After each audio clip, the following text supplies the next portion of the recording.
2 দশকের দীর্ঘ ক্যারিয়ারে মডেলিং ও নাটকের পর এখন বড় পর্দায় সাফল্যের সঙ্গে কাজ করছেন জনপ্রিয় অভিনেতা আফরান নিশো। ইতোমধ্যে তার অভিনীত সুড়ঙ্গ এবং দাগি সিনেমা বেশ সাড়া পেয়েছে দর্শকের মাঝে।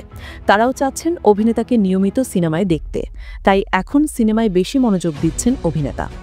তবে শুধু পর্দাতেই নয়, ভক্তদের কাছে তার সাধারণ জীবনযাপনও বেশ প্রশংসিত। আর তা নিয়েই সম্প্রতি এক সাক্ষাৎকারে মুখ খোলেন আফরান নিশো। সেখানে তার সরল জীবনযাপনের কথা অকপটে জানান অভিনেতা। আফরান নিশো বলেন, এখনও আমি ইচ্ছে হলে পাবলিক বাসে উঠি, টং দোকানে গিয়ে চা খাই, 300 ফিটের ওই দিকে গিয়ে ঘাসের ওপর হাঁটি, গোসল করতে ইচ্ছে হলে সেখানে খালবিল রয়েছে সেখানে করি। সাধারণত বড় তারকাদের আলাদাভাবে চলাফেরা করতে হয় এবং ধরাছোঁয়ার বাইরে থাকতে হয়, কিন্তু নিশো এই ধারণায় একমত নন। সাধারণ জীবনযাপন বজায় রাখা প্রসঙ্গে এই অভিনেতা বলেন, আমার কাছে এগুলো কুসংস্কার লাগে। আমি সিম্পল থাকি, এটা আমার স্টাইল, নিজেকে এভাবে প্রেজেন্ট করতে পছন্দ করি।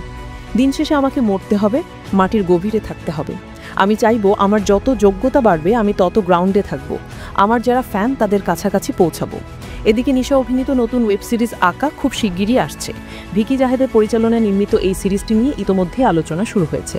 সম্প্রতি প্রকাশ পেয়েছে এর ট্রেলার, যা দর্শকদের মাঝে সিরিজটি দেখার আগ্রহ বাড়িয়ে দিয়েছে।